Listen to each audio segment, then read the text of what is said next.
ತಿಳ್ಕೊಳ್ತಾ ಇದ್ದೀವಿ. ಕಳೆದ ಕ್ಲಾಸಲ್ಲಿ ನಾನು ಎಲ್ಲರಿಗೂ ಒಂದು ಪ್ರಶ್ನೆ ಕೇಳಿದ್ದೆ ಅಲ್ವಾ? ನ್ಯಾಯ ತೀರ್ಪಿನ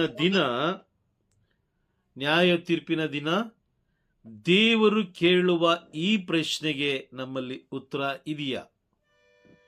ದೇವರು ಕೇಳುವ ಈ ಪ್ರಶ್ನೆಗೆ ಉತ್ತರ ಇದೆಯಾ ಎಂಬುದಾಗಿ ನಾನೊಂದು ಪ್ರಶ್ನೆ ಕೇಳಿದೆ. 2 ಕೊರಿಂಥಿ 5ನೇ ಅಧ್ಯಾಯ, ಹಾಗೆ ನೋಟ್ಸ್ ಮಾಡ್ಕೊಳ್ತಾ ಹೋಗಿ, ನಾನು ಹೇಳ್ತಾ ಇರ್ತೀನಿ, ನೀವು ನೋಟ್ಸ್ ಮಾಡ್ಕೊಳ್ತಾ ಹೋಗಿ. 2 ಕೊರಿಂಥಿ 5ನೇ ಅಧ್ಯಾಯ 10ನೇ ವಾಕ್ಯವನ್ನು ನಾವು ಓದೋಣ. 2 ಕೊರಿಂಥಿ 5:10. ನಾವು ಎಲ್ಲರೂ ನ್ಯಾಯ ವಿಚಾರಣೆಗಾಗಿ ಕ್ರಿಸ್ತ ಯೇಸುವಿನ ಮುಂದೆ ನಿಲ್ಲಲೇಬೇಕು. ಪ್ರತಿಯೊಬ್ಬನು ತನ್ನ ದೈಹಿಕ ಜೀವನದಲ್ಲಿ ಮಾಡಿದ ಪಾಪ ಪುಣ್ಯ ಕಾರ್ಯಗಳಿಗೆ ತಕ್ಕ ಪ್ರತಿಫಲವನ್ನು ಪಡೆಯಲೇಬೇಕು. ನೋಡಿ, ಪ್ರತಿಯೊಬ್ಬರು ತನ್ನ ದೈಹಿಕ ಜೀವನದಲ್ಲಿ ಮಾಡಿದ ಪಾಪ ಪುಣ್ಯ ಕಾರ್ಯಗಳಿಗೆ ತಕ್ಕ ಪ್ರತಿಫಲವನ್ನ ಪಡೆಯಲೇಬೇಕು ಎಂಬುದಾಗಿ ಇಲ್ಲಿ ಸ್ಪಷ್ಟವಾಗಿ ಹೇಳಿದ್ದಾರೆ. ನ್ಯಾಯ ತೀರ್ಪಿನ ದಿನ ನಡೆಯುವಂಥದ್ದು. ಮತ್ತಾಯನು ಬರೆದ ಶುಭ ಸಂದೇಶ 16ನೇ ಅಧ್ಯಾಯ 27ನೇ ವಾಕ್ಯ.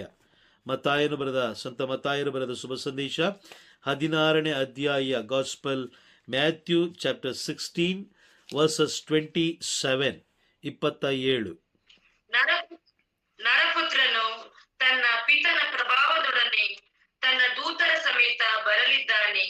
ಆಗ ಪ್ರತಿಯೊಬ್ಬ ಮಾನವನಿಗೆ ಅವನವನ ಕೃತ್ಯಕ್ಕೆ ತಕ್ಕ ಪ್ರತಿಫಲ ಕೊಡುವನು. Price the lord. ನರಪುತ್ರರು ತನ್ನ ಪಿತನ ಪ್ರಭಾವದೊಡನೆ ತನ್ನ ದೂತರ ಸಮೇತ ಬರಲಿದ್ದಾರೆ.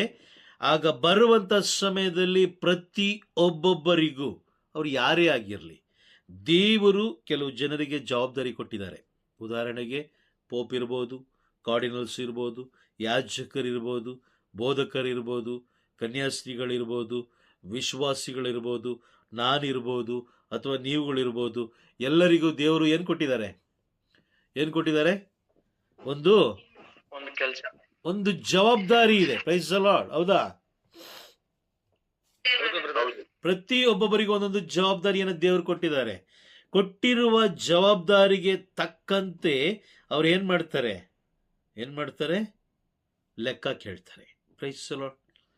ಲೆಕ್ಕ ಕೇಳ್ತಾರೆ ಕೊಟ್ಟಂತಹ ಒಂದು ಜವಾಬ್ದಾರಿಗೆ. ಹಾಗಾಗಿ ನಾನು ಪ್ರತಿ ಬಾರಿ ಹೇಳ್ತಾ ಇರ್ತೀನಿ, ದೇವರು ನಮಗೆ ಕೊಟ್ಟಿರುವ ಜವಾಬ್ದಾರಿಯ ಬಗ್ಗೆ ನಾವು ಏನ್ ಮಾಡಬೇಕು? ಜಾಸ್ತಿ ಗಮನ ಹರಿಸ್ಬೇಕು ಅಲ್ವಾ? Praise the Lord. ದೇವರು ಕೊಟ್ಟಿರುವ ಜವಾಬ್ದಾರಿಯ ಬಗ್ಗೆ 1 ಕೊರಿಂಥಿ 12ನೇ ಅಧ್ಯಾಯ ವಾಕ್ಯ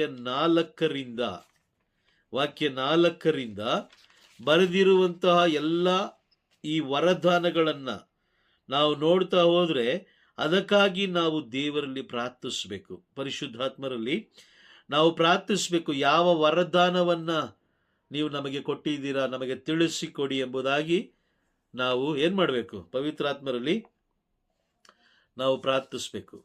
ಪ್ರೈಸ್ ದಿ ಲಾರ್ಡ್. ಯೋಹಾನನು ಬರೆದ ಶುಭ ಸಂದೇಶ, ಎಲ್ಲರೂ ಗಮನ ಕೊಟ್ಟು ಕೇಳಿಸ್ಕೊಳ್ಳೋಣ. ಯೋಹಾನನು ಬರೆದ ಶುಭ ಸಂದೇಶ 14ನೇ ಅಧ್ಯಾಯ, ವಾಕ್ಯ 12 ನಾವು ಓದೋಣ. 12. ನಾನು ನಿಮಗೆ ಸತ್ಯವಾಗಿ ಹೇಳುತ್ತೇನೆ, ನನ್ನಲ್ಲಿ ವಿಶ್ವಾಸವುಳ್ಳವನು ನಾನು ಸಾಧಿಸುವ ಕಾರ್ಯಗಳನ್ನು ಆತನು ಸಾಧಿಸುವನು. ಅಷ್ಟೇ ಏಕೆ, ಅವುಗಳಿಗಿಂತಲೂ ಮಹತ್ತಾದವುಗಳನ್ನು ಸಾಧಿಸುವನು, ಏಕೆಂದರೆ ನಾನು ಪಿತನ ಬಳಿಗೆ ಹೋಗುತ್ತೇನೆ. Praise the Lord. ನೋಡಿ, ಇಲ್ಲಿ ಯೇಸು ಸ್ವಾಮಿ ಹೇಳ್ತಾ ಇದ್ದಾರೆ, ನಾನು ಪಿತನ ಬಳಿಗೆ ಹೋಗ್ತಾ ಇದ್ದೀನಿ, ಹಾಗಾಗಿ ನಾನು ಏನು ಕೆಲಸ ಮಾಡ್ತಾ ಇದ್ನೋ ಆ ಕೆಲಸವನ್ನ ಅವನು ಮಾಡ್ತಾನೆ, ನನಗಿಂತಲೂ ಇನ್ನೂ ಹೆಚ್ಚಾಗಿ ಅವನು ಮಾಡ್ತಾನೆ. ದೇವರ ರಾಜ್ಯ ಈ ಧರೆಯಲ್ಲಿ ನಿರ್ಮಿಸುವುದಕ್ಕಾಗಿ ದೇವರು ನಮ್ಮನ್ನ ಆರಿಸ್ಕೊಂಡಿರೋದು. Price the Lord. ಅರ್ಥ ಆಗ್ತಾ ಇದೆಯಾ? ಪ್ರತಿಯೊಬ್ಬೊಬ್ಬ ಕ್ರೈಸ್ತರೆನಿಸಿಕೊಂಡಿರುವ, ದೀಕ್ಷಾಸ್ಥಾನ ಪಡೆದುಕೊಂಡಿರುವ ಪ್ರತಿಯೊಬ್ಬೊಬ್ಬರ ಜವಾಬ್ದಾರಿ ಏನು ಅಂತ ಹೇಳಿದ್ರೆ, ದೇವರ ರಾಜ್ಯವನ್ನ ಈ ಧರೆಯಲ್ಲಿ ನಾವು ನಿರ್ಮಿಸಬೇಕು. ಅದಕ್ಕೋಸ್ಕರನೇ ದೇವರು ನಮಗೆ ಕರ್ತರ ಪ್ರಾರ್ಥನೆಯಲ್ಲಿ ನಮಗೆ ತಿಳಿಸಿಕೊಟ್ಟಿದ್ದಾರೆ. ಸ್ವರ್ಗದಲ್ಲಿರುವ ನಮ್ಮ ತಂದೆಯೇ, ನಿಮ್ಮ ನಾಮ ಪೂಜಿತವಾಗಲಿ, ನಿಮ್ಮ ರಾಜ್ಯ ಬರಲಿ, ನಿಮ್ಮ ಚಿತ್ತ ಸ್ವರ್ಗದಲ್ಲಿ ನೆರವೇರುವ ಪ್ರಕಾರ ಈ ಭುವಿಯಲ್ಲೂ ನೆರವೇರಲಿ. ನೋಡಿ, ಮತ್ತಾಯನ ಬರೆದ ಶುಭ ಸಂದೇಶ 6ನೇ ಅಧ್ಯಾಯ 10ನೇ ವಾಕ್ಯದಲ್ಲಿದೆ ನೋಡಿ. ಸ್ವರ್ಗದಲ್ಲಿರುವ ಓ ನಮ್ಮ ತಂದೆಯೇ, ನಿಮ್ಮ ಪವಿತ್ರ ನಾಮ ಪೂಜಿತವಾಗಲಿ, ನಿಮ್ಮ ಸಾಮ್ರಾಜ್ಯ ಬರಲಿ, ನಿಮ್ಮ ಚಿತ್ತ ಸ್ವರ್ಗದಲ್ಲಿ ನೆರವೇರುವ ಪ್ರಕಾರ ಜಗತ್ತಿನಲ್ಲಿಯೂ ನೆರವೇರಲಿ. Praise the Lord. ಅದಕ್ಕೋಸ್ಕರ ದೇವರ ರಾಜ್ಯವನ್ನ ನಿರ್ಮಿಸುವುದಕ್ಕಾಗಿ ದೇವರು ನನ್ನನ್ನ, ನಿಮ್ಮನ್ನ, ಇನ್ನೂ ಅನೇಕ ವ್ಯಕ್ತಿಗಳನ್ನ, ಕಾರಣ ಏನಂತ ಹೇಳಿದ್ರೆ, ದೇವರ ರಾಜ್ಯ ಯಾಕೆ ನಿರ್ಮಿಸ್ಲಿಕ್ಕೆ ಹೇಳ್ತಾ ಇದ್ದಾರೆ ಅಂತ ಹೇಳಿದ್ರೆ, ಮತ್ತಾಯನ ಬರೆದ ಶುಭ ಸಂದೇಶ 18ನೇ ಅಧ್ಯಾಯ, ಮತ್ತಾಯನ ಬರೆದ ಶುಭ ಸಂದೇಶ 18ನೇ ಅಧ್ಯಾಯ ವಾಕ್ಯ 14ರಲ್ಲಿ ಹೇಳ್ತಾರೆ, ಈ ಲೋಕದಲ್ಲಿರುವ ಚಿಕ್ಕ ಮಗುವು ಕೂಡ ಎಲ್ಲೋಗ್ಬಾರ್ದು, ಕಳೆದು ಹೋಗ್ಬಾರ್ದು. ಚಿಕ್ಕ ಮಗುವು ಕೂಡ ಕಳೆದು ಹೋಗಬಾರ್ದು. ದೇವರ ದೃಷ್ಟಿಯಲ್ಲಿ ಅದು ಏನಾಗ್ಬೇಕು? ದೇವರ ರಾಜ್ಯ ಸೇರ್ಬೇಕು. Praise the Lord. ಅದಕ್ಕಾಗಿನೇ ದೇವರು ನಮ್ಮನ್ನ ಆರಿಸ್ಕೊಂಡಿರೋದು. ಸುಮ್ಮನೆ ಏನೋ ಭಾನುವಾರ ಹೋಗೋಣ, ದೇವಾಲಯಕ್ಕೆ ಹೋಗೋಣ, ಒಂದು 1 hour ಅಲ್ಲಿ ಕುತ್ಕೊಳ್ಳೋಣ, ಓಕೆ, ಅವ್ರು ಏನೋ ಬಲಿಪೀಠದಲ್ಲಿ ಏನೋ ಹೇಳ್ತಾ ಇರ್ತಾರೆ, ನಾವಿಲ್ಲಿ ಮೊಬೈಲಲ್ಲಿ ಕುತ್ಕೊಂಡು ಆಟ ಆಡ್ಕೊಂಡಿರೋಣ, ಮೊಬೈಲಲ್ಲಿ ಮೆಸೇಜ್ಗಳು ಕಳಿಸ್ಕೊಂಡಿರೋಣ, ಅವ್ರು ಯಾವ ಬಟ್ಟೆ ಹಾಕ್ಕೊಂಡು ಬಂದಿದ್ದಾರೆ, ಇವ್ರು ಯಾವ ಬಟ್ಟೆ ಹಾಕ್ಕೊಂಡು ಬಂದಿದ್ದಾರೆ ಅಂತ ನೋಡ್ಕೊಳ್ತಾ ಕುತ್ಕೊಳ್ಳೋಣ. ಅದಕ್ಕೋಸ್ಕರ ದೇವರು ನಮ್ಮನ್ನ ಇಟ್ಟಿಲ್ಲ. ನ್ಯಾಯ ತೀರ್ಪಿನ ದಿನ ನಮಗೆ ಲೆಕ್ಕ ಕೇಳ್ತಾರೆ. ಆ ಲೆಕ್ಕ ಕೊಡುವುದಕ್ಕಾಗಿ ನಾವು ಸಿದ್ಧರಾಗಿರಬೇಕು. ಈಗ ಯಾಜಕರಿಗೆ ಒಂದು ಲೆಕ್ಕ ಇರುತ್ತೆ, ನಮಗೆ ಒಂದು ಲೆಕ್ಕ ಇರುತ್ತೆ, ಧರ್ಮಶಾಸ್ತ್ರವನ್ನು ಅರಿತವರಿಗೆ ಒಂದು ಲೆಕ್ಕ ಇರುತ್ತೆ, ಧರ್ಮಶಾಸ್ತ್ರವನ್ನು ಅರಿಯದವರಿಗೆ ಒಂದು ಲೆಕ್ಕ ಇರುತ್ತೆ. Price the lord. 2 ಕೊರಿಂಥಿ 5:10, 5ನೇ ಅಧ್ಯಾಯ 10ನೇ ವಾಕ್ಯ ನಾವು ಓದಬೇಕಾದ್ರೆ ಅಲ್ಲಿ ನ್ಯಾಯ ತೀರ್ಪಿನ ಬಗ್ಗೆ ತಿಳಿಸ್ಕೊಡ್ತಾರೆ. ಮತ್ತಾಯನ ಬರೆದ ಶುಭ ಸಂದೇಶ 16ನೇ ಅಧ್ಯಾಯ 27ನೇ ವಾಕ್ಯದಲ್ಲಿ ನಾವು ನೋಡಬೇಕಾದ್ರೆ ಅಲ್ಲೂ ಕೂಡ ನರಪುತ್ರ ಬರ್ತಾರೆ, ಲೆಕ್ಕ ಕೇಳ್ತಾರೆ ಅಂತ ನಮಗೆ ಸ್ಪಷ್ಟವಾಗಿ ತಿಳಿಸ್ಕೊಡ್ತಾ ಇದ್ದಾರೆ. ಪ್ರಕಟಣೆ ಪುಸ್ತಕ 22ನೇ ಅಧ್ಯಾಯ ವಾಕ್ಯ 12 ನಾವು ನೋಡಬೇಕಾದ್ರೆ, ಪ್ರಕಟಣೆ ಪುಸ್ತಕ 22ನೇ ಅಧ್ಯಾಯ ವಾಕ್ಯ 12 ನೋಡಬೇಕಾದ್ರೆ, ಓದಬೇಕಾದ್ರೆ ಅಲ್ಲೂ ಕೂಡ ಸ್ಪಷ್ಟವಾಗಿ ತಿಳಿಸ್ಕೊಟ್ಟಿದ್ದಾರೆ. ಅದೇ ರೀತಿ ಈ ಘಟನೆಗಳು ನಡೆಯುತ್ತಾ, ಈ ಎಲ್ಲ ಕಾರ್ಯಗಳು ನಡೆಯುತ್ತಾ ಅನ್ನೋದಕ್ಕೆ ಒಂದು ಪುರಾವೆ ಕೂಡ, ಅದಕ್ಕೊಂದು ವಾಗ್ದಾನ ಕೂಡ ಇಟ್ಟಿದ್ದಾರೆ. ಯೆಶಾಯ ಪ್ರವಾದಿಯ ಗ್ರಂಥ 55ನೇ ಅಧ್ಯಾಯ, ಯೆಶಾಯ ಪ್ರವಾದಿಯ ಗ್ರಂಥ 55ನೇ ಅಧ್ಯಾಯ 11ನೇ ವಾಕ್ಯವನ್ನು ಓದೋಣ. ಯೆಶಾಯ ಪ್ರವಾದಿಯ ಗ್ರಂಥ 55. ಅಂತೆಯೇ ನನ್ನ ಬಾಯಿಂದ ಹೊರಡುವ ಮಾತು ನನ್ನ ಇಷ್ಟಾರ್ಥವನ್ನು ನೆರವೇರಿಸಿದ ಹೊರತು, ನನ್ನ ಉದ್ದೇಶವನ್ನು ಕೈಗೂಡಿಸಿದ ಹೊರತು ನನ್ನ ಬಳಿಗೆ ವ್ಯರ್ಥವಾಗಿ ಹಿಂದಿರುಗದು. ನನ್ನ ಬಾಯಿಂದ ಹೊರಡುವಂತ ಮಾತು ನನ್ನ ಇಷ್ಟಾರ್ಥವನ್ನು ನೆರವೇರಿಸದ ಹೊರತು. Praise the Lord. ದೇವರು ನಮಗೆ ಅವಕಾಶ ಕೊಟ್ಟಿದ್ದಾರೆ ಅಂತ ಹೇಳಿದ್ರೆ ಅದನ್ನು ನಾವು ಏನೋ ಉಪಯೋಗಿಸ್ಕೊಂಡಿಲ್ಲ, ಓಕೆ, ನಮ್ಮ ಕೈಯಲ್ಲಿ ಮಾಡೋಕ್ಕಾಗ್ತಾ ಇಲ್ಲ. ಲೋಕದ ಆ ಒಂದು ಆಸೆ ನಮ್ಮನ್ನ ಸಂಪೂರ್ಣವಾಗಿ ಆವರಿಸ್ಕೊಂಡಿದೆ. ದೇವರ ರಾಜ್ಯ ಕಟ್ಟಕ್ಕಾಗ್ತಾ ಇಲ್ಲ. ಸುಂದರವಾದ ಸ್ತುತಿ, ದೇವರಿಗೆ ಸ್ತುತಿ ಮಾಡಲಿಕ್ಕೆ ಆಗ್ತಾ ಇಲ್ಲ, ದೇವರನ್ನ ಆರಾಧಿಸ್ಲಿಕ್ಕೆ ಆಗ್ತಾ ಇಲ್ಲ, ದೇವರನ್ನ ಮಹಿಮೆ ಪಡಿಸ್ಲಿಕ್ಕೆ ಆಗ್ತಾ ಇಲ್ಲ, ಸತ್ಯವಾಕ್ಯಗಳನ್ನು ಲೋಕಕ್ಕೆ ಸಾರಲಿಕ್ಕೆ ಆಗ್ತಾ ಇಲ್ಲ, ಆತ್ಮಗಳನ್ನ ರಕ್ಷಿಸುವಂತಹ ವಾಕ್ಯಗಳನ್ನು ಬೋಧಿಸ್ಲಿಕ್ಕೆ ಆಗ್ತಾ ಇಲ್ಲ. Praise the Lord. ಏನೋ ಬರೋಣ, 1-2 ನುಡಿಗಳನ್ನು ನುಡಿಯೋಣ, ಅವ್ರು ಏನಾದರೂ ಮಾಡ್ಕೊಳ್ಳಿ. ಸತ್ಯವಾಕ್ಯಗಳನ್ನು ಹೇಳಿದ್ರೆ ಜನರು ದಂಗೆ ಹೇಳ್ತಾರೆ, ನಮ್ಮನ್ನೇ ಹೀಯಾಳಿಸ್ತಾರೆ, ನಮ್ಮನ್ನೇ ಅವಮಾನ ಪಡಿಸ್ತಾರೆ ಅಲ್ವಾ? ಈ ಎಲ್ಲ ಆಲೋಚನೆಗಳನ್ನು ಇಟ್ಟುಕೊಂಡಂತ ಕೆಲವು ಬೋಧಕರು, ಯಾಜಕರು ಏನ್ ಮಾಡ್ತಾರೆ? ಹಾಗೆ ಬಿಟ್ಟು ಬಿಡ್ತಾರೆ, ಹೋಗ್ಲಿ, ಏನ್ ಬೇಕಾದ್ರೂ ಮಾಡ್ಕೊಳ್ಳಿ. ಆದ್ರೆ ಲೆಕ್ಕ ಕೇಳುವ ದಿನ ಯಾರು ಸಿಗಾಕೊಳ್ಳೋದು? Price the lord. ಅಧಿಕಾರವನ್ನು ಪಡೆದಂತವ್ರು ಅಲ್ವಾ? ಅಧಿಕಾರವನ್ನು ಪಡೆದಂತವ್ರು ಇವತ್ತು ನನಗೂ ಕೂಡ ಲೆಕ್ಕ ಕೇಳ್ತಾರೆ, ದೇವರು ನಿಮಗೂ ಕೂಡ ಲೆಕ್ಕ ಕೇಳ್ತಾರೆ. ಪ್ರತಿ ಒಬ್ಬೊಬ್ಬರಿಗೂ ಲೆಕ್ಕ ಕೇಳಬೇಕಾದ್ರೆ ಉತ್ತರ ಏನಿದೆ? ಮಗನೇ, ನಿನ್ನನ್ನು ನಾನು ಸ್ವರ್ಗ ಸಾಮ್ರಾಜ್ಯಕ್ಕೆ ಸೇರಿಸಿಕೊಳ್ಳಬೇಕಾದರೆ ಯಾವುದಾದರೂ 2 ಬೇಡ, 1 ಸರಿಯಾದ ಉತ್ತರವನ್ನು ಕೊಡು. ಯಾಕೆ ನಾನು ನಿನ್ನನ್ನು ಎಲ್ಲಿ ಸೇರಿಸ್ಕೋಬೇಕು? ಸ್ವರ್ಗ ಸಾಮ್ರಾಜ್ಯಕ್ಕೆ. ಹೌದು, ಸ್ವರ್ಗ ಸಾಮ್ರಾಜ್ಯಕ್ಕೆ ಸೇರಿಸ್ಕೊಳ್ಬೇಕಾದ್ರೆ ಏನು ಉತ್ತರ ಇದೆ ನಮಗೆ ಕೊಡ್ಲಿಕ್ಕೆ? ಯಾಕೆ ಅಂತ ಹೇಳಿದ್ರೆ, ನಾವು ಅಂದ್ಕೊಂಡಿದ್ದೀವಿ ನಾವು ದೀಕ್ಷಾಸ್ಥಾನ ಪಡ್ಕೊಂಡಿದ್ದೀವಿ, ಚರ್ಚ್ಗೆ ಹೋಗ್ತಾ ಇದ್ದೀವಿ, ಬರ್ತಾ ಇದ್ದೀವಿ, ಹಾಗಾಗಿ ದೇವರನ್ನು ನಾವು ಪ್ರೀತಿಸ್ತಾ ಇದ್ದೀವಿ, ವಿಶ್ವಾಸ ನಮ್ಮಲ್ಲಿದೆ, ಪ್ರಭು ಯೇಸು ಕ್ರಿಸ್ತರೇ ದೇವರೆಂದು ನಾವು ನಂಬಿದ್ದೀವಿ. ಸೊ ಇಷ್ಟೆಲ್ಲ ಮಾಡಿದ್ರೆ ನಾವು ಪರಲೋಕ ಸಾಮ್ರಾಜ್ಯ ಸೇರಕ್ಕಾಗುತ್ತಾ? ಸೇರಕ್ಕಾಗಲ್ಲ. ವಿಶ್ವಾಸ ಇದ್ರೆ ಸಾಲಲ್ಲ, ಜೊತೆಯಲ್ಲಿ ಸತ್ಕ್ರಿಯೆಗಳು ಕೂಡ ಇರಬೇಕು. ಈಗ ಉದಾಹರಣೆಗೆ ಗಾಬ್ರಿಯಲ್ ದೇವದೂತರು ಮಾತೆ ಮರಿಯಮ್ಮನವರ ಬಳಿಗೆ ಬರ್ತಾರೆ, ಬಂದು ಹೇಳ್ತಾರೆ ದೇವರ ರಾಜ್ಯದ ಒಂದು ಪ್ಲಾನ್ ಹೇಳ್ತಾರೆ ಅಂತ ತಿಳ್ಕೊಳ್ಳೋಣ. ಲೂಕನು ಬರೆದ ಶುಭ ಸಂದೇಶದಲ್ಲಿ ನಾವು ನೋಡ್ತೀವಿ. ಈಗ ಮಾತೆ ಮರಿಯವರು ಕುಳಿತಿದ್ದ ಜಾಗದಲ್ಲೇ ಕುಳಿತುಕೊಂಡು ನಾನು ದೇವರನ್ನ ವಿಶ್ವಾಸಿಸ್ತೀನಿ, ನಾನು ದೇವರನ್ನ ವಿಶ್ವಾಸಿಸ್ತೀನಿ, ನಾನು ದೇವರನ್ನ ವಿಶ್ವಾಸಿಸ್ತೀನಿ ಅಂತ ಒಂದು 10 ಬಾರಿ ಹೇಳಿ ಗಾಬ್ರಿಯಲ್ ದೂತರಿಗೆ ಮತ್ತೆ ಮರು ಉತ್ತರ ಕೊಟ್ಟು, ಗಾಬ್ರಿಯಲ್ ದೇವದೂತರೇ ನಾನು ದೇವರನ್ನ ವಿಶ್ವಾಸಿಸ್ತೀನಿ, ಹಾಗಾಗಿ ಈ ಕಾರ್ಯ ನನ್ನಿಂದ ಮಾಡಕ್ಕೆ ಸಾಧ್ಯವಿಲ್ಲ, ಈ ಕಾರ್ಯ ನನ್ನಿಂದ ಮಾಡಕ್ಕೆ ಸಾಧ್ಯವಿಲ್ಲ.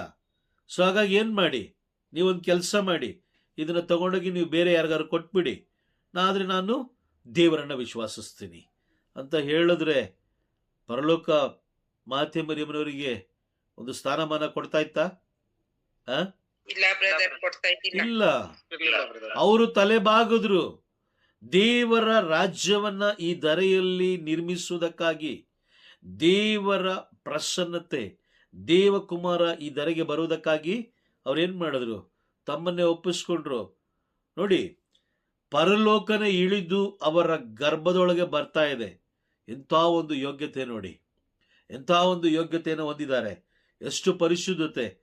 ಅಷ್ಟು ಪರಿಶುದ್ಧತೆ ಇರುವ ಲೋಕದಲ್ಲಿ ಯಾರೂ ಇಲ್ಲದ ಪರಿಶುದ್ಧತೆ ಹೊಂದಿರುವಂತ ತಾಯಿ ಹೇಳ್ತಾರೆ, ಅವ್ರು ಏನ್ ಹೇಳ್ತಾರೆ? ಗಾಬ್ರಿಯಲ್ ದೇವದೂತ ಬಂದು ಹೇಳಿದಾಗ ಏನಂತ ಹೇಳ್ತಾರೆ?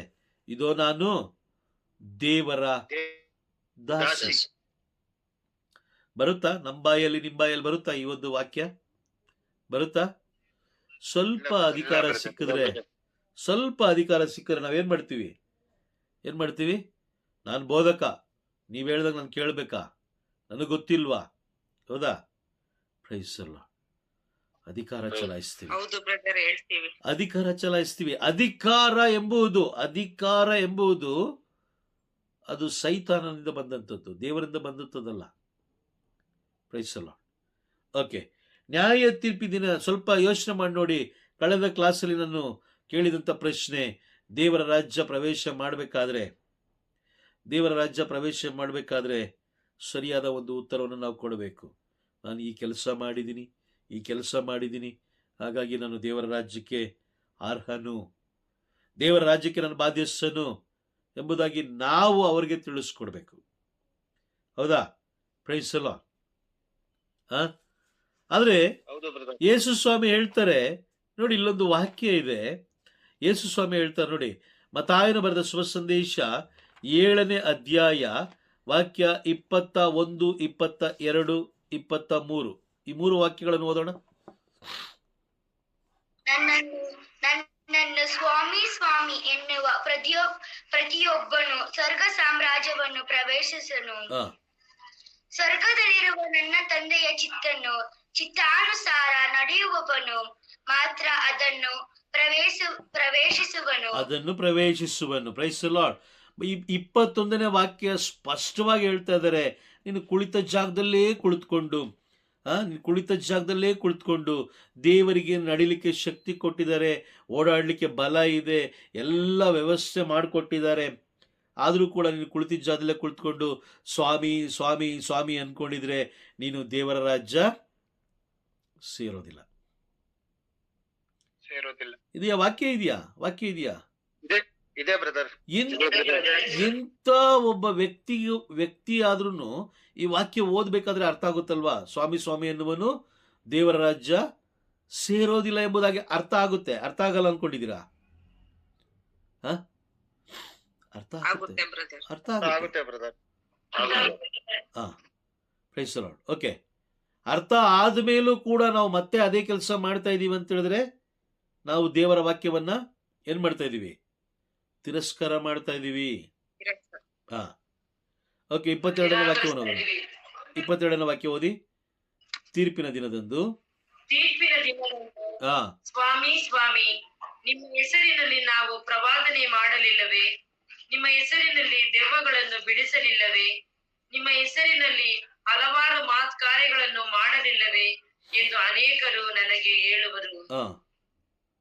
ಆಗ ನಾನು ಅವರಿಗೆ, ಇಂದಿಗೂ ನಿಮ್ಮ ಗುರುತೇ ನನಗಿಲ್ಲ, ಅಧರ್ಮಿಗಳೇ, ನನ್ನಿಂದ ತೊಲಗಿರಿ ಎಂದು ಬಹಿರಂಗವಾಗಿ ಹೇಳಿಬಿಡುವೆನು. ತೀರ್ಪಿನ ದಿನದಂದು, ಸ್ವಾಮಿ ಸ್ವಾಮಿ, ನಿಮ್ಮ ಹೆಸರಿನಲ್ಲಿ ನಾನು ಪ್ರವಾದನೆ ಮಾಡಲಿಲ್ಲವೇ? ಯಾವ ಪ್ರವಾದನೆ ಮಾಡಿದ್ರಿ? ಪರಲೋಕದ ಪ್ರವಾದನೆ ಮಾಡಿದ್ರ? ಪರಲೋಕದ ಪ್ರವಾದನೆ ಮಾಡಿದ್ರೆ ಖಂಡಿತವಾಗ್ಲೂ ಪರಲೋಕ ಪ್ರವೇಶ ಇದೆ. ಹಾಗಾದ್ರೆ ನೀವು ಮಾಡಿದ ಪ್ರವಾದನೆ ಯಾವುದು?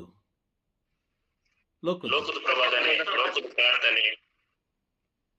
ಈ ಬ್ರದರ್ ಹೇಳ್ಕೊಟ್ರು, ಅದಕ್ಕೆ ನಾನು ಹೇಳ್ತಾ ಇದ್ದೀನಿ. ಆ ಯಾಜಕರು ತಿಳಿಸ್ಕೊಟ್ರು, ಅದಕ್ಕೆ ನಾನು ಹೇಳ್ತಾ ಇದ್ದೀನಿ. ಆ ಪಾಸ್ಟರ್ ತಿಳಿಸ್ಕೊಟ್ರು, ಅದಕ್ಕೆ ನಾನು ಹೇಳ್ತಾ ಇದ್ದೀನಿ. ಇದನ್ನೇ ಮಾಡಕ್ ಹೇಳಿದ್ದಾರೆ, ಇಷ್ಟು ಗಂಟೆಗೆ ಮಾಡಕ್ ಹೇಳಿದ್ದಾರೆ. ಎಲ್ಲಾದ್ರೂ ಬೈಬಲ್ ಅಲ್ಲಿ ಇದೆಯಾ ಇಷ್ಟು ಗಂಟೆಗೆ ಮಾಡ್ಬೇಕು ಅಂತ? ಎಲ್ಲೂ ಇಲ್ಲ. ನಿದ್ರಿಸದ ದೇವರು 24 ಗಂಟೆ ನಾವು ಅವ್ರ ಮುಂದೆ ಹೋಗೋಕೋಸ್ಕರ ದೇವರು ಕಾಯ್ದು ಕುಳಿತಿರ್ತಾರೆ. Price the lord. ಪ್ರವಾದನೆ ಮಾಡಿದವರೇ ಪರಲೋಕ ರಾಜ್ಯ ಸೇರಕ್ಕಾಗ್ತಾ ಇಲ್ಲ. ಏಕೆ ಅಂತ ಹೇಳಿದ್ರೆ ಅಲ್ಲೂ ಕೂಡ ಏನ್ ನಡೆಯುತ್ತೆ? ಎಲ್ಲ ಫಿಲ್ಟರ್ ಆಗುತ್ತೆ. ಗಟ್ಟಿ ಆಹಾರ, ಗಟ್ಟಿ ಕಾಳು ಮಾತ್ರ ದೇವರ ರಾಜ್ಯ ಸೇರೋದು, ಎಲ್ಲವೂ ಸೇರೋದಿಲ್ಲ. ಏಕೆಂದ್ರೆ ಅವರ ಕೈಯಲ್ಲಿ ಮೊರವಿದೆ. ಗಟ್ಟಿ ಕಾಳುಗಳನ್ನು ಮಾತ್ರ ದೇವರು ಸ್ವರ್ಗ ಸಾಮ್ರಾಜ್ಯಕ್ಕೆ ಸೇರಿಸ್ಕೊಳ್ತಾರೆ. Praise the Lord. ಈಗ ನಾವು ತರಕಾರಿ ತಗೊಳಕ್ ಹೋಗ್ತೀವಿ, ಒಂದು ತೆಂಗಿನಕಾಯಿ ತಗೊಳಕ್ ಹೋದಾಗ ನಾವೇನ್ ಮಾಡ್ತೀವಿ? ತೆಂಗಿನಕಾಯಿನ ಆಡಿಸ್ ನೋಡ್ತೀವಿ, ನೀರಿದೆಯಾ ಇಲ್ವಾ ನೋಡಲ್ವಾ? ನೋಡ್ತೀವಿ. ಅದೇ ಬೆಂಡೆಕಾಯಿ ತಗೋಬೇಕಾದ್ರೆ ಏನ್ ಮಾಡ್ತೀವಿ? ಅದನ್ನ ಮುಂದೆ ತುದಿನ ಕಟ್ ಮಾಡಿ ನೋಡ್ತೀವಿ ಅಲ್ವಾ? ಬೀನ್ಸ್ ನ ಏನ್ ಮಾಡ್ತೀವಿ? ಅದೇ ರೀತಿ ಬೀನ್ಸ್ ನ ಮುರಿದು ನೋಡ್ತೀವಾ? Price the lord. ಕೆಲವು ತರಕಾರಿಗಳನ್ನ ನೋಡ್ಬೇಕಾದ್ರೆ ನಾವೇನ್ ಮಾಡ್ತೀವಿ? ಕೆರೆದು ನೋಡ್ತೀವಿ ಅಲ್ವಾ? ಕೆರೆದು ನೋಡ್ತೀವಿ, ಅದನ್ನ ಅಮುಕಿ ನೋಡ್ತೀವಿ. ಇಷ್ಟೆಲ್ಲ ನಾವು ಮಾಡ್ತೀವಿ. ಅಳಿದು ಹೋಗುವ ಆಹಾರಕ್ಕೆ ನಾವು ಇಷ್ಟು ಜಾಗೃತಿ ವಹಿಸಬೇಕಾದ್ರೆ ಪರಲೋಕ ಸಾಮ್ರಾಜ್ಯ ತಮಾಷೆ ಎಲ್ಲರನ್ನೂ ಒಳಗಡೆ ಸೇರಿಸ್ಕೊಳ್ಳುತ್ತಾ? ಎಲ್ಲರನ್ನೂ ಒಳಗಡೆ ಸೇರಿಸ್ಕೊಳ್ಳಂಗಿದ್ರೆ ಪ್ರೈಸ್ ದಿ ಲಾರ್ಡ್. ಕೆಲವು ಜನ ಉಟ್ಕೊಂಡಿದಾರಲ್ವಾ, ವಾಕ್ಯಕ್ಕೆ ವಿರುದ್ಧವಾಗಿ ನಡೆದುಕೊಳ್ಳುವರು ಉಟ್ಕೊಂಡಿದ್ದಾರೆ. ಏನು? ಪ್ರಕಟಣೆ ಪುಸ್ತಕ 21ನೇ ಅಧ್ಯಾಯ ವಾಕ್ಯ 27 ಹೇಳುತ್ತೆ. ಪ್ರಕಟಣೆ ಪುಸ್ತಕ 21ನೇ ಅಧ್ಯಾಯ ವಾಕ್ಯ 27 ಹೇಳುತ್ತೆ, ಅಶುದ್ಧವಾದುದು ಯಾವುದು ದೇವರ ರಾಜ್ಯ ಸೇರೋದಿಲ್ಲ. ಈಗ ಇವ್ರು ಹೇಳ್ತಾ ಇದ್ದಾರೆ, ನೀನು ಹಿಂಗ್ ಮಾಡು, ಈ ತರ ಮಾಡು, ನೀನು ಪರಲೋಕ ರಾಜ್ಯ ಸೇರ್ತೀಯ. Price the lord. ಪರಲೋಕ ರಾಜ್ಯ ಸೇರಿಸ್ಲಿಕ್ಕೆ ಒಬ್ರು ಇದ್ದಾರೆ, ನೀನು ಇದನ್ನೇ ಮಾಡ್ತಾ ಇರು. ಯೇಸು ಸ್ವಾಮಿ ಹೆಸರನ್ನ ಸೈಡ್ಗೆ ಇಡು. ನೀನು ಅದನ್ನ ನೀನೇನ್ ಮಾಡಬೇಡ, ಅದನ್ನ ಜಾಸ್ತಿ ಬಳಸಕ್ ಹೋಗ್ಬೇಡ, ಕಷ್ಟ ಬರುತ್ತೆ. ಕಷ್ಟ ಬರುತ್ತೆ. ನೀನು ಈ ಹೆಸರನ್ನ ಇಟ್ಕೊಂಡು ಮಾಡ್ತಾ ಇರು, ಪರಲೋಕ ಸಾಮ್ರಾಜ್ಯ ಸೇರ್ಕೊಳ್ತೀಯ. ಪ್ರೇಷಿತರ ಕಾರ್ಯಕಲಾಪಗಳ ಗ್ರಂಥ 4ನೇ ಅಧ್ಯಾಯ 12ನೇ ವಾಕ್ಯ ಹೇಳುತ್ತೆ, ಯೇಸು ಎಂಬ ನಾಮ ಈ ಧರೆಯಲ್ಲಿ ಬಿಟ್ಟರೆ ಬೇರೆ ಯಾವ ನಾಮದಿಂದಲೂ ಜೀವೋದ್ಧಾರ ಇಲ್ಲ. ಸ್ವಲ್ಪ ಗಮನ ಕೊಟ್ಟು ನಾವು ಏನ್ ಮಾಡಬೇಕು? ದೇವರ ವಾಕ್ಯಗಳನ್ನ ಧ್ಯಾನಿಸ್ಬೇಕು. ಪ್ರವಾದನೆ ಮಾಡಿದವರೇ ಪರಲೋಕ ಪ್ರವೇಶ ಮಾಡಕ್ಕಾಗ್ತಾ ಇಲ್ಲ. ಕಾರಣ ಅವರು ಲೋಕದ ಬೋಧನೆ, ಲೋಕದ ಪ್ರವಾದನೆಗಳು, ಸ್ವಾರ್ಥ ಬೋಧನೆಗಳು, ಅವರಿಗೆ ಮೆಚ್ಚುವ ರೀತಿಯಲ್ಲಿ, ಅವರ ಕುಟುಂಬಕ್ಕೆ ಮೆಚ್ಚುವ ರೀತಿಯಲ್ಲಿ, ಅವರ ಕುಟುಂಬಕ್ಕೆ ಸಹಾಯವಾಗುವ ರೀತಿಯಲ್ಲಿ, ಅಥವಾ ತಮ್ಮ ಹೆಸರನ್ನ ಅಭಿವೃದ್ಧಿಪಡಿಸಿಕೊಳ್ಳುವ ರೀತಿಯಲ್ಲಿ, ಯಾವುದೋ ಒಂದು ರೀತಿಯಲ್ಲಿ, ಒಂದು ಸ್ವಾರ್ಥದ ರೀತಿಯಲ್ಲಿ ಅವ್ರೇನ್ ಮಾಡಿದ್ರು? ಬೋಧನೆ ಮಾಡಿದ್ರು.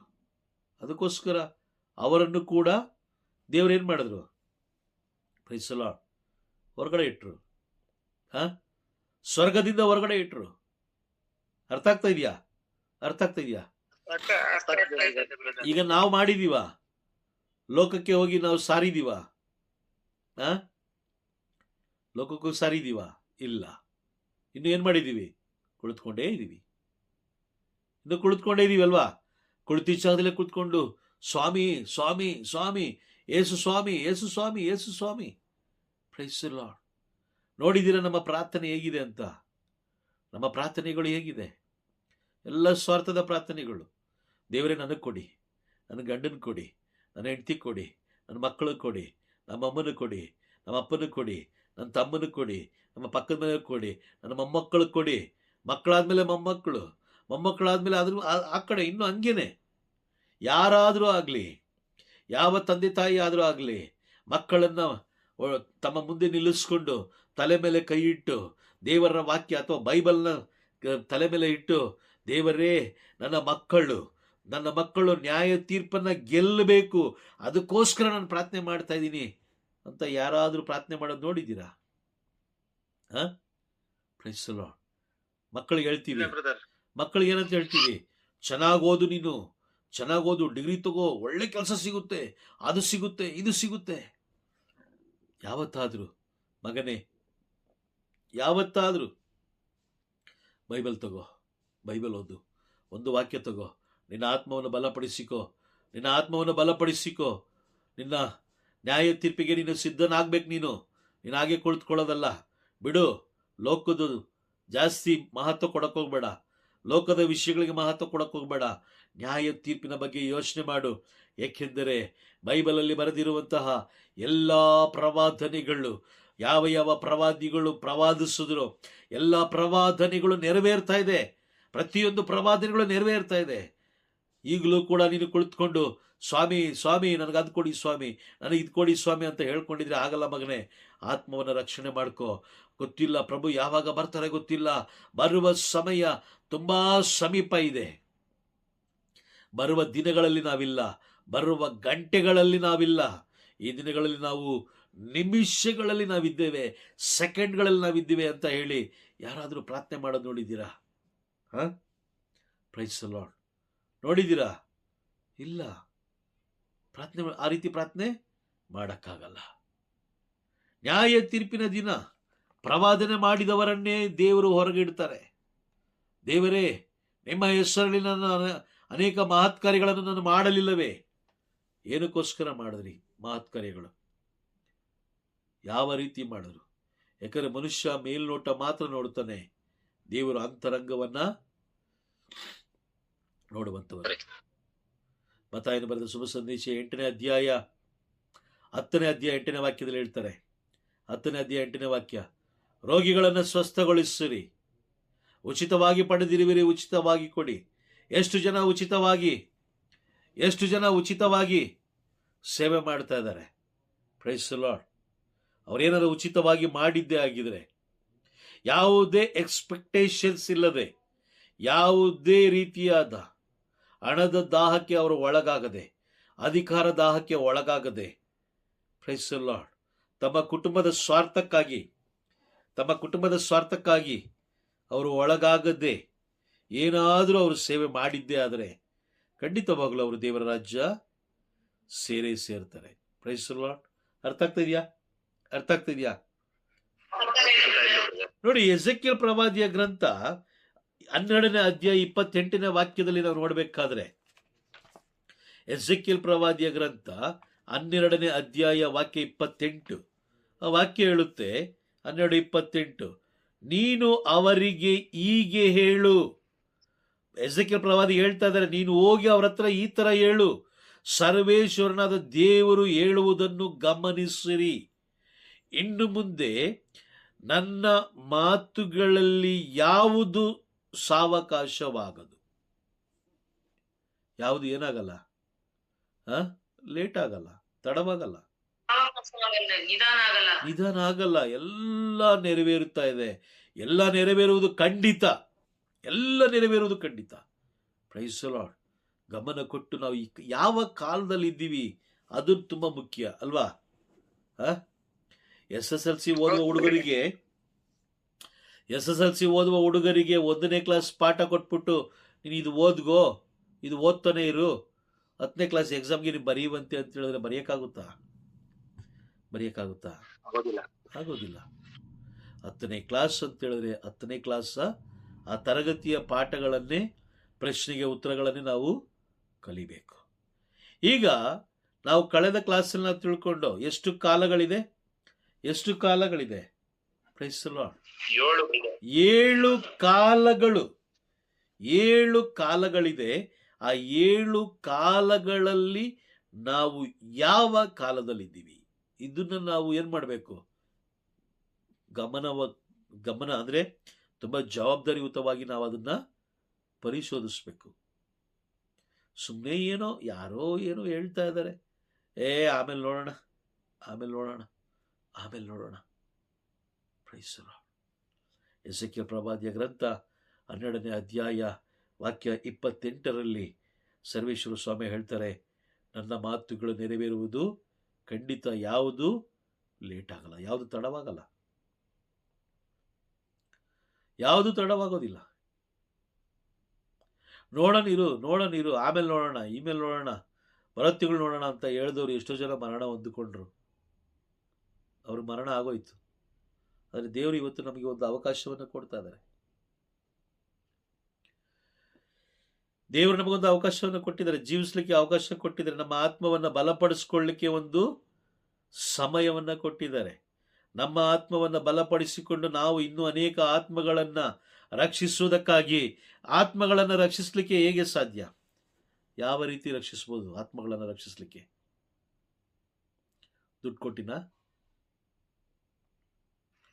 ದೇವರ ವಾಕ್ಯದಿಂದ. ಆಮೇನ್. ದೇವರ ಜೀವವುಳ್ಳ ವಾಕ್ಯದಿಂದ ಮಾತ್ರ ಸಾಧ್ಯ.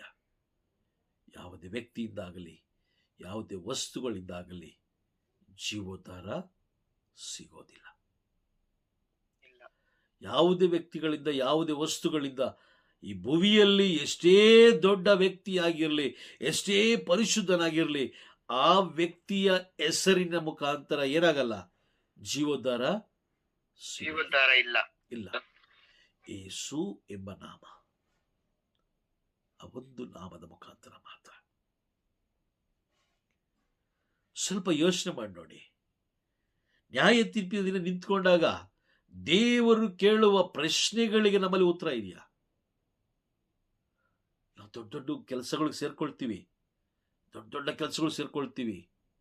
ದೊಡ್ಡ ಬಿಸ್ನೆಸ್ ಮಾಡ್ತೀವಿ, ಸುಂದರವಾದ ಒಂದು ಮನೆ ಕಟ್ತೀವಿ, ಒಳ್ಳೆ ಬ್ಯಾಂಕ್ ಬ್ಯಾಲೆನ್ಸ್ ಇಟ್ಕೊಳ್ತೀವಿ, ಒಳ್ಳೊಳ್ಳೆ ಬಟ್ಟೆಗಳು ಹಾಕ್ತೀವಿ, ತುಂಬ ಜೀವನ, ರಾಯಲ್ ಜೀವನ, ಒಳ್ಳೊಳ್ಳೆ ಊಟ ತಿಂತೀವಿ, ಕಣ್ಣಿಗೆ ಬೇಕಾದುದನ್ನು ನಾವು ಪರ್ಚೇಸ್ ಮಾಡ್ಕೊಳ್ತೀವಿ. ಕಣ್ಣಿಗೆ, ನಮ್ಮ ಕಣ್ಣು ಏನು ತೃಪ್ತಿ ಕೊಡುತ್ತೋ, ಕಣ್ಣು ನೋಡಿದ ತಕ್ಷಣ ವಾವ್ ಸೂಪರ್ ಚೆನ್ನಾಗಿದೆ ಅಂತೇಳಿ ಅದೇ ಕ್ಷಣದಲ್ಲಿ ತೆಗೆದುಕೊಳ್ಳುವಂತಹ ಕೆಪಾಸಿಟಿ ನಮಗಿದೆ. ಆದರೆ ಪರಲೋಕ ಕೊಂಡುಕೊಳ್ಳುವಂತ ಕೆಪಾಸಿಟಿ ಇದೆಯಾ? ಇಲ್ಲ. ಬೈಬಲಲ್ಲಿ ನಾವು ಅನೇಕ ಸ್ಥಳಗಳೆಲ್ಲ ನೋಡ್ತೀವಿ.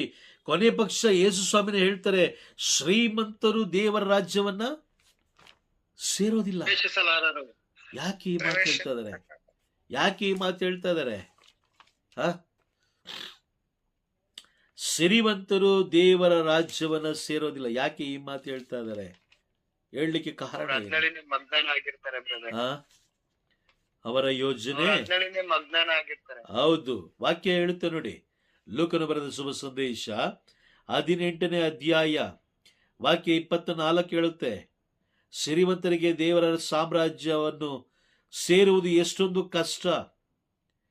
ಐಶ್ವರ್ಯವಂತನು ದೇವರ ಸಾಮ್ರಾಜ್ಯವನ್ನು ಪ್ರವೇಶಿಸಕ್ಕಿಂತಲೂ ಒಂಟೆ ಸೂಜಿಗಳಲ್ಲಿ ನುಸುಳುವುದು ಸುಲಭ. ಯಾಕೆ ಈ ಮಾತನ್ನು ಹೇಳ್ತಾರೆ? ಶ್ರೀಮಂತ ಯಾವಾಗಲೂ ಅಷ್ಟೇ ಅವನು ಲೌಕಿಕ ಆಲೋಚನೆಗಳಲ್ಲಿ ಅವನು ಮಗ್ನರಾಗಿರ್ತಾನೆ. ಲೌಕಿಕ ಆಲೋಚನೆಯಲ್ಲೇ ಏನ್ ಮಾಡೋದು, ಎಲ್ಲಿ ಇನ್ವೆಸ್ಟ್ ಮಾಡೋದು, ಹೆಂಗೆ ಬಿಸ್ನೆಸ್ ಇಂಪ್ರೂವ್ಮೆಂಟ್ ಮಾಡೋದು, ಎಷ್ಟು ಲಾಭವನ್ನು ಪಡ್ಕೊಳ್ಳೋದು, ಎಷ್ಟು ಬರ್ಬೋದು, ಈಗ ಮಾಡಿದ್ರೆ ಹೇಗಿರುತ್ತೆ, ಹಾಗೆ ಮಾಡಿದ್ರೆ ಹೇಗಿರುತ್ತೆ. ಅವನಿಗೆ ನೀವು ಪರಲೋಕ ಕೊಟ್ಟರೂ ಕೂಡ ಅವನೇನು ಮಾಡ್ತಾನೆ, ಮಾರಾಟ ಮಾಡಾಕ್ತಾನೆ. ಪರಲೋಕ ಕೊಟ್ಟರೂ ಕೂಡ ಅವನು ಮಾರಾಟ ಮಾಡಾಕ್ತಾನೆ. ಹಾಗಾಗಿ ಅವನ ಆಲೋಚನೆ ಯಾವಾಗಲೂ ಹಣ ಗಳಿಸುವುದರಲ್ಲೇ ಇರುತ್ತೆ ಹೊರತು ಲೌಕಿಕ ವಿಷಯದಲ್ಲಿ ಮಗ್ನರಾಗಿರ್ತಾರೆ ಹೊರತು ಯಾರು ಪರಲೋಕದ ವಿಷಯದಲ್ಲಿ ಜಾಸ್ತಿ ಗಮನ ಹರಿಸೋದಿಲ್ಲ.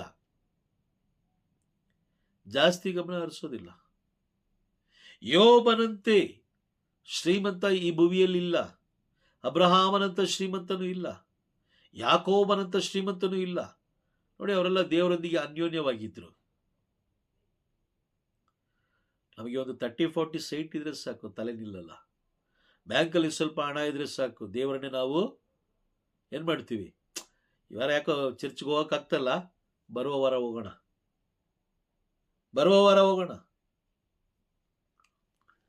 ದೇವರನ್ನ ಭೇಟಿ ಮಾಡಲಿಕ್ಕೆ ನಾವೇ ಅಪಾಯಿಂಟ್ಮೆಂಟ್ ಕೊಡ್ಬೇಕಾಗುತ್ತೆ. ಹೌದಾ? ಪ್ರೈಸ್ ಅಲ್ಲ. ಹೌದು. ಬಡವ ಹಂಗಲ್ಲ. ಬಡವ ಯಾವಾಗಲೂ ಕುಳಿತಿರ್ತಾನೆ.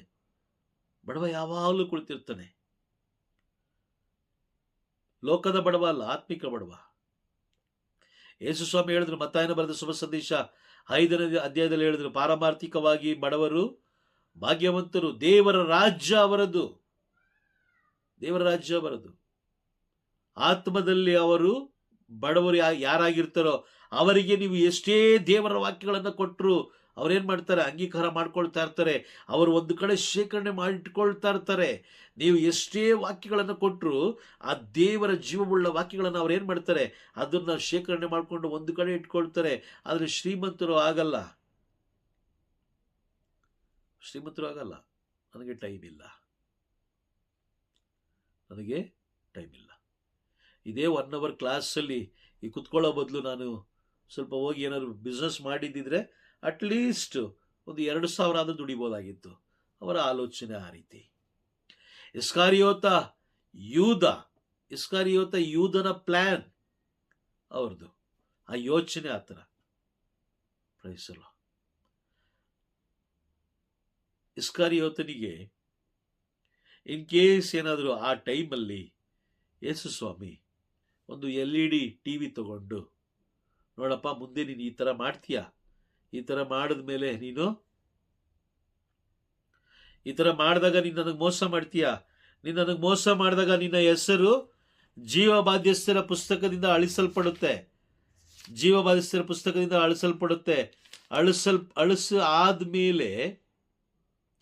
ಅಳಿಸಿ ಆದ್ಮೇಲೆ ನೀನು ಮರಣ ಹೊಂದುತ್ತೀಯ. ಈ ತರ ಆಗುತ್ತೆ. ನೀನು 30 ಬೆಳ್ಳಿ ನಾಣ್ಯಗಳು, ಅದನ್ನ ನೀನು ಏನ್ ಮಾಡಲ್ಲ, ಅದನ್ನ ನೀನು ಅನುಭವಿಸಕ್ಕಾಗಲ್ಲ, ನೀನು ಅವಮಾನ ಪಟ್ಟು ನೀನು ಸತ್ತೋಗ್ತೀಯ ಅಂತ ಏನಾದ್ರೂ ಮುಂಚಿತವಾಗಿಯೇ ತಿಳಿಸ್ಕೊಟ್ಟಿದ್ರೆ, ನೀನು ದೇವಕುಮಾರನನ್ನು ನೀನು ಗಲ್ಲಿಗೆ ಎಳಿಸ್ತಾ ಅಂದ್ರೆ ಶಿಕ್ಷೆಗೆ ಒಳಪಡಿಸ್ತಾ ಇದೆಯಾ ಅಂತ ಏನಾದ್ರೂ ಮುಂಚಿತವಾಗಿಯೇ ಆತನಿಗೆ ತಿಳಿಸ್ಕೊಟ್ಟಿದ್ದಿದ್ರೆ ಆತ ಖಂಡಿತವಾಗ್ಲೂ ಆ 30 ಬೆಳ್ಳಿ ನಾಣ್ಯಗಳನ್ನು ಏನ್ ಮಾಡ್ತಾ ಇದ್ದ, ತೆಗೆದು ದೂರ ಬಿಸಾಕ್ಬಿಡ್ತಾ. ಚೆಕ್ ಇದೇನು ಬೇಕಿದ್ದು ತಗೊಳ್ತಾನೂ ಇರ್ಲಿಲ್ಲ. ಹೌದಾ? ಆದಾಮನಿಗೆ ಮುಂಚಿತವಾಗಿಯೇ ಒಂದು LED ಸ್ಕ್ರೀನ್ ಹಾಕಿ ದೇವರು ಮುಂದೆ ನಡೆಯಲಿರುವ, ನೋಡಪ್ಪ ಈ ಮರದ ಹಣ್ಣನ್ನು ತಿಂದ್ರೆ ನೀನು ಈ ತರ ಆಗ್ತೀಯ. ಒಂದು ಸೈತಾನ ಒಂದು ಸರ್ಪದ ಮುಖಾಂತರ ಬಂದು ನಿನ್ನ ಹೆಂಡತಿಯನ್ನ ಈ ತರ ಪ್ರಚೋದಿಸಿ ನಿನ್ನ ಹೆಂಡತಿಗೆ ಆಸೆ ಬರೆಸಿ ಆ ಹಣ್ಣನ್ನು ತಿನ್ನುವಂತೆ ಮಾಡಿ, ಆ ಹೆಂಡತಿ ನೀನು ಅದೇ ಹಣ್ಣನ್ನು ತಗೊಂಬಂದು ನಿನಗೂ ತಿನ್ನಿಸಿ ನೀನು ಪಾಪ ಮಾಡ್ತೀಯ, ಆಕೆನೂ ಪಾಪ ಮಾಡ್ತಾಳೆ. ಪಾಪ ಮಾಡಿದ ತಕ್ಷಣ ಸೈತಾನ ಓಡೋಗ್ತಾನೆ. ಆಮೇಲೆ ನನಗೆ ಕೋಪ ಬರುತ್ತೆ, ನಾನು ನಿಮ್ಮನ್ನ ಏದೇನ್ ತೋಟದಿಂದ ಹೊರಗೆ ಕಳಿಸ್ತೀನಿ ಅಂತ ಹೇಳಿ ಅವ್ರೇನಾದ್ರೂ ಆ LED ಸ್ಕ್ರೀನಲ್ಲಿ ಏನಾದ್ರು ತೋರಿಸಿದ್ದಿದ್ರೆ ಆದಾಮ ಹಣ್ಣು ತಿನ್ನಕ್ಕೆ ಮುಂದೆ ಬರ್ತಾ ಇದ್ರ? ಒಪ್ತಾ ಇರ್ಲಿಲ್ಲ. ಹೆಂಡ್ತಿನ ಕರೆದು ಕೂಡಿಸ್ಕೊಂಡು, ನೋಡಿ ಈ ಮರದ ಹಣ್ಣನ್ನು ತಿನ್ಬೇಡ, ಯಾರು ಹೇಳಿದ್ರು ತಿನ್ಬೇಡ, ನೀನು ತಿಂದಿದ್ದೇ ಆದ್ರೆ ನಾವೆಲ್ಲೋಗ್ತೀವಿ, ಏದೇನ್ ತೋಟದಿಂದ ಹೊರಗಡೆ ಆಚೆ ಹೊರಗಡೆ ಹೋಯ್ತೀವಿ. ಹೊರಗಡೆ ಹೋಗ್ಬಿಡ್ತಾರೆ. ಹೊರಗಡೆ ಹೋಗ್ಬಿಡ್ತೀವಿ. Praise the lord. ಅರ್ಥ ಆಯ್ತಾ? ಅರ್ಥ ಆಯ್ತಾ? ಅರ್ಥ ಆಯ್ತು brother. ಅರ್ಥ ಆಯ್ತು brother. ಆ? ಅರ್ಥ ಆಯ್ತು ಬ್ರದರ್. ಅರ್ಥ ಆಯ್ತು. ಓಕೆ. ಆದಾಮನಿಗೆ ದೇವರು ತೋರಿಸಿದಿದ್ರೆ ಆ ತಪ್ಪು ಮಾಡ್ತಾ ಇರ್ಲಿಲ್ಲ. ಹೌದಾ? ನಿಜನಾ? ನಿಜನಾ? ಹೌದು brother. ನಿಜಾನೇ brother. ಆ, ಅದೇ ರೀತಿ ಇಸ್ಕರಿಯೋತ ಯೂದನಿಗೆ ಮುಂದೆ ನಡೆಯುವುದನ್ನ ನೋಡಪ್ಪ, ನೀನು ಈ ರೀತಿ ದೇವಕುಮಾರನಿಗೆ ಈ ರೀತಿ ಮಾಡ್ಬಿಡ್ತಾ ಇದೀಯಾ, ಈ ತರ ನೀನು ಮಾಡ್ತಾ ಇದೀಯಾ, ಈ ತರ ಮಾಡಿದ್ರೆ ನೀನು ಈ ತರ ಆಗ್ತಾ ಇದೀಯಾ ಅಂತ ಏನಾದ್ರು ಮುಂಚಿತವಾಗಿ ತೋರಿಸಿದಿದ್ರೆ ಆತ 30 ಬೆಳ್ಳಿ ನಾಣ್ಯಗಳನ್ನ ದೂರ ಬಿಸಾಡ್ತಾ ಇದ್ದ. ಹೌದಾ? ಹೌದು brother. ಹೌದು brother. ನೋಡಿ, ಇಸ್ಕರಿಯೋತ ಯೂದ ಒಬ್ಬ ಪ್ರೇಷಿತ. ನೋಡಿ, ಇಲ್ಲಿ ವಾಕ್ಯ ಹೇಳುತ್ತೆ ನೋಡಿ, ಮತ್ತಾಯನ ಬರೆದ ಶುಭ ಸಂದೇಶ ಅಂದ್ರೆ ಹೊಸ ಒಡಂಬಡಿಕೆ ಶುಭ ಸಂದೇಶದಲ್ಲೇ ಆತ ಮರಣ ಹೊಂದಿದ ತಕ್ಷಣ ಆತನ ಹೆಸರು ಅಲ್ಲೇ ಮುಗಿಯುತ್ತೆ. ಆದ್ರೆ ಗಮನ ಕೊಟ್ಟು ಕೇಳಿಸ್ಕೊಳ್ಳಿ. ಪ್ರಕಟಣೆ ಪುಸ್ತಕ 21ನೇ ಅಧ್ಯಾಯ, ಪ್ರಕಟಣೆ ಪುಸ್ತಕ 21ನೇ ಅಧ್ಯಾಯ, ಆ ಅಧ್ಯಾಯದಲ್ಲಿ ನಾವು 11, 12, 13, 14 ವಾಕ್ಯಗಳನ್ನ ಓದಬೇಕಾದ್ರೆ ದೇವರ ರಾಜ್ಯದಲ್ಲಿ ಪ್ರೇಷಿತರ ಹೆಸರು ಬರೆಯಲ್ಪಟ್ಟಿದೆ. ಆ ವಾಕ್ಯ ಓದ್ತಾ ಬನ್ನಿ, ಸ್ವಲ್ಪ ಬೇಗ ಓದಿ. ದೇವರ ತೇಜಸ್ಸಿನಿಂದ ಕೂಡಿತ್ತು, ಅಮೂಲ್ಯ ರತ್ನದಂತೆ ಹೊಳೆಯುತ್ತಿತ್ತು, ಸ್ವಚ್ಛವಾದ ಸ್ಫಟಿಕದಂತೆ ಶುಭ್ರವಾಗಿತ್ತು. ಆ ನಗರದ ಸುತ್ತಲೂ ಎತ್ತರವಾದ ಕೋಟೆ ಇತ್ತು. ಅದಕ್ಕೆ 12 ಹೆಬ್ಬಾಗಿಲುಗಳಿದ್ದವು. ಆ ಬಾಗಿಲುಗಳಿಗೆ 12 ಮಂದಿ ದೇವದೂತರುಗಳು ಕಾವಲಿದ್ದರು.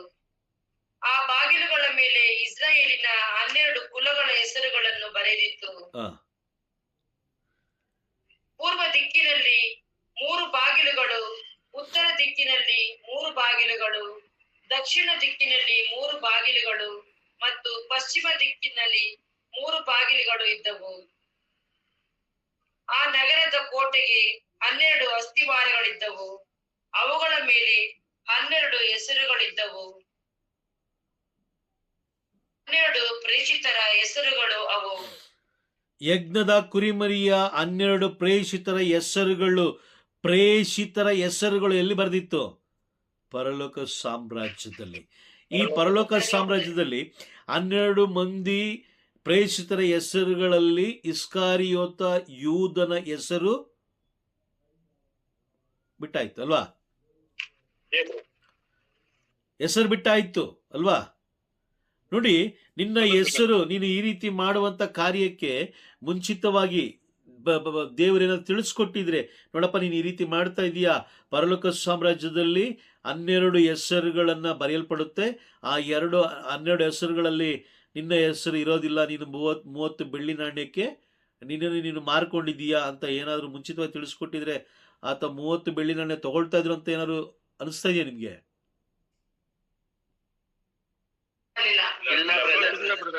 ತಗೊಳ್ತಾ ಇರ್ಲಿಲ್ಲ ಅಲ್ವಾ? Praise the Lord. ನೋಡಿ, ಆದಾಮನಿಗೆ ಗಮನ ಕೊಟ್ಟು ಕೇಳಿಸ್ಕೊಳ್ಳಿ.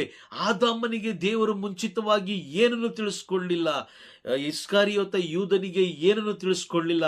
ನನಗೂ ಮತ್ತೆ ನಿಮಗೂ, ಈ ಲೋಕದ ಪ್ರತಿಯೊಬ್ಬರಿಗೂ ಮುಂಚಿತವಾಗಿಯೇ ತಿಳಿಸ್ಕೊಟ್ಟಿದ್ದಾರೆ. ನ್ಯಾಯ ತೀರ್ಪಿನ ದಿನ ಏನಾಗುತ್ತೆ, ಪರಲೋಕ ಪ್ರವೇಶ ಯಾರು ಮಾಡ್ತಾರೆ ಅಂತ ನಮಗೆ ಮುಂಚಿತವಾಗಿಯೇ ತಿಳಿಸ್ಕೊಟ್ಟಿದ್ದಾರೆ. ಈ ಒಂದು LED ಸ್ಕ್ರೀನ್ ಮುಖಾಂತರ, ಈ ಟಿವಿಯ ಮುಖಾಂತರ ಮುಂಚಿತವಾಗಿಯೇ ತಿಳಿಸ್ಕೊಟ್ಟಿದ್ದಾರೆ. ಈ ಬೈಬಲ್ ಎಂಬ ಟಿವಿಯ ಮುಖಾಂತರ ಮುಂಚಿತವಾಗಿಯೇ ತಿಳಿಸ್ಕೊಟ್ಟಿದ್ದಾರೆ. ಅಶುದ್ಧವಾದುದು ಯಾವುದು ದೇವರ ರಾಜ್ಯ ಸೇರಕ್ಕೆ ಸಾಧ್ಯವಿಲ್ಲ. ಅಶುದ್ಧವಾದುದು ಯಾವುದು ದೇವರ ರಾಜ್ಯ ಸೇರಕ್ಕೆ ಸಾಧ್ಯವಿಲ್ಲ. ಪರಿಶುದ್ಧವಾದುದು ಮಾತ್ರ ದೇವರ ರಾಜ್ಯ ಸೇರೋದಕ್ಕೆ ಸಾಧ್ಯ. ಆ ಪರಿಶುದ್ಧವಾದುದು ದೇವರ ರಾಜ್ಯ ಸೇರಬೇಕು ಅಂತ ಹೇಳಿದ್ರೆ ನಾವು ಪರಿಶುದ್ಧಾತ್ಮರ ಸಹಾಯದಿಂದ ನಾವು ಜೀವಿಸಿದ್ರೆ ಮಾತ್ರ, ಪರಿಶುದ್ಧಾತ್ಮರ ಸಹಾಯದಿಂದ ಜೀವಿಸಿದ್ರೆ ಮಾತ್ರ ಸಾಧ್ಯ. Praise the Lord. ಎಷ್ಟು ನಾವು ಪರಿಶುದ್ಧಾತ್ಮರನ್ನ ನಂಬಿ ನಾವು ಜೀವಿಸ್ತೀವೋ ಅವರು ಖಂಡಿತವಾಗ್ಲೂ ನ್ಯಾಯ ತೀರ್ಪಿಗೆ ಏನೇನು ಬೇಕೋ ಆ ಸಿದ್ಧತೆಗಳನ್ನು ಮಾಡ್ತಾರೆ. ನ್ಯಾಯ ತೀರ್ಪಿಗೆ ನಮ್ಮನ್ನ ಯಾವ ರೀತಿ ಸಿದ್ಧತೆ ಮಾಡ್ಕೊಳ್ಬೇಕೋ ಆ ರೀತಿಯಾಗಿ ನಮ್ಮನ್ನು ಪರಿಶುದ್ಧಾತ್ಮರು ಏನ್ ಮಾಡ್ತಾರೆ? ನಮ್ಮನ್ನ ಸಿದ್ಧತೆ ಮಾಡ್ತಾರೆ. Praise the Lord. ನಮ್ಮ ಗುರಿ ಒಂದೇ ಆಗಿರಬೇಕು. ನಮ್ಮ ಗುರಿ ಒಂದೇ, ನಮ್ಮ ಆಲೋಚನೆ ಒಂದೇ. ನಾವು ಪರಲೋಕ ಸಾಮ್ರಾಜ್ಯ ಸೇರಬೇಕು.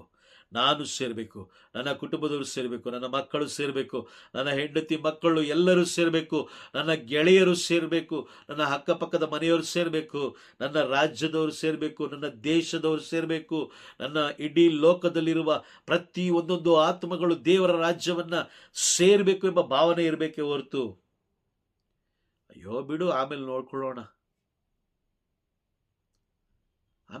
ಬಿಡು, ಲಾಸ್ಟಲ್ಲಿ ಹೋಗಿ ಅಯ್ಯೋ ದೇವ್ರೇ ಸಾರಿ ತಪ್ಪಾಗೋಯ್ತು, ನನಗೆ ಗೊತ್ತಿಲ್ಲದೆ ಮಾಡ್ಬಿಟ್ಟೆ ಅಂತ ಹೇಳಿದ್ರೆ ದೇವರು ಅಂದ್ರೆ ಕ್ಷಮೆ ಕೊಡ್ತಾರೆ ಅನ್ಕೊಂಡಿದ್ದೀರಾ? Praise the Lord. ಸಿರಾಕನ ಗ್ರಂಥದಲ್ಲಿ ನಾವು ಓದ್ತೀವಿ, ದಯೆ ದೇವರಲ್ಲಿ ಎಷ್ಟಿದೆಯೋ ಕೋಪವೂ ಕೂಡ ಅಷ್ಟೇ ಇದೆ. ಹೌದಾ? ಹೌದು ಬ್ರದರ್. ಸಿರಾಕನ ಗ್ರಂಥ 5ನೇ ಅಧ್ಯಾಯ ವಾಕ್ಯ 6 ಓದೋಣ. 5-6 ಎರಡು ಬೇಗ ಓದಿ. 5ನೇ ಅಧ್ಯಾಯ ವಾಕ್ಯ 5 ಹಾಗೂ 6. ಪಾಪಕ್ಕೆ ಪಾಪವನ್ನು ಕೂಡಿಸಿ ಹಾಕಿಕೊಳ್ಳಬೇಡ. ದೇವರಿಂದ ಕ್ಷಮೆ ಪಡೆಯುವ ಬಗ್ಗೆ ನಿರ್ಭಯದಿಂದಿರಬೇಡ. ದೇವರು ಕರುಣಾಸಾಗರ ಎಂದು ನೆಪ ಹೇಳಬೇಡ. ಲೆಕ್ಕವಿಲ್ಲದ ಪಾಪ ಮಾಡಿದರೂ ಕ್ಷಮೆ ದೊರಕುವುದೆಂದು ನೆನೆಯಬೇಡ. ದಯೆ ಇದ್ದಂತೆ ಕೋಪವೂ ಆತನಲ್ಲಿದೆ. ಪಾಪಿಗಳ ಮೇಲೆ ಆತನ ಕೋಪ ಎರಗಲಿದೆ. Price the lord. ಪಾಪಿಗಳ ಮೇಲೆ ದೇವರ ಕೋಪ ಎರಗಲಿದೆ. ಪಾಪಿಗಳ ಮೇಲೆ. ಈ ಪಾಪಿಗಳು ಹೇಗಾಗ್ತಾರೆ ಪಾಪಿಗಳು ಅಂತ ಹೇಳಿದ್ರೆ, ದೇವರ ಮಾತನ್ನು ಮೀರುವುದೇ ಪಾಪ. ದೇವರ ಮಾತನ್ನು ಮೀರುವುದೇ ಪಾಪ. ದೇವರು ಮುಂಚಿತವಾಗಿ ಎಲ್ಲವನ್ನ ತಿಳಿಸ್ಕೊಡ್ತಾ ಇದ್ದಾರೆ. ಆದ್ರೆ ನಾವೇನ್ ಮಾಡ್ತಾ ಇದೀವಿ? ಆ ಬ್ರದರ್ ಹೇಳಿದ್ರು, ಈ ಸಿಸ್ಟರ್ ಹೇಳಿದ್ರು, ಈ ಯಾಜಕರು ಹೇಳಿದ್ರು, ಆ ಬೋಧಕರು ಹೇಳಿದ್ರು, ಅವ್ರು ತಿಳಿಸ್ಕೊಟ್ರು ಅಂತ ಹೇಳಿ ಅವರ ಸ್ವಾರ್ಥದ ಪ್ರಾರ್ಥನೆಗಳನ್ನ ಮಾಡ್ತಾ ಇದೀವಿ ಹೊರತು ಅವರ ಸ್ವಾರ್ಥದ ಯೋಜನೆಗಳನ್ನ ನಮ್ಮ ಮೇಲೆ ಅವ್ರು ಏರ್ತಾ ಇದ್ದಾರೆ. ನಾವೇನ್ ಮಾಡ್ತಾ ಇದೀವಿ? ಅದೇ ರೀತಿ ನಡ್ಕೊಳ್ತಾ ಇದೀವಿ. Praise the Lord. ಬಹಳ ಎಚ್ಚರಿಕೆಯಾಗಿರ್ಬೇಕು. ನಮ್ಮ ಆತ್ಮವನ್ನ ನಾವು ರಕ್ಷಿಸ್ಕೊಳ್ಬೇಕೇ ಹೊರತು ಪರಲೋಕ ಸಾಮ್ರಾಜ್ಯ ಕಟ್ಟಲಿಕ್ಕೆ ಬಹಳ ಯಾಜಕರು ಪ್ರಯತ್ನ ಪಡ್ತಾ ಇದ್ದಾರೆ, ಬಹಳ ಬೋಧಕರು ಪ್ರಯತ್ನ ಪಡ್ತಾ ಇದ್ದಾರೆ. ಆದ್ರೆ ಒಂದು ಸತ್ಯ ಏನು ಅಂತ ಹೇಳಿದ್ರೆ, ಸುಳ್ಳಿಗೆ ಜಾಸ್ತಿ ಬೆಲೆ, ಸತ್ಯಕ್ಕಲ್ಲ. ಈಗಿನ ಸನ್ನಿವೇಶದಲ್ಲಿ ನೀವು ಎಷ್ಟು ಸುಳ್ಳು ಹೇಳ್ತೀರೋ ಅಷ್ಟು ಜನರು ನಂಬ್ತಾರೆ.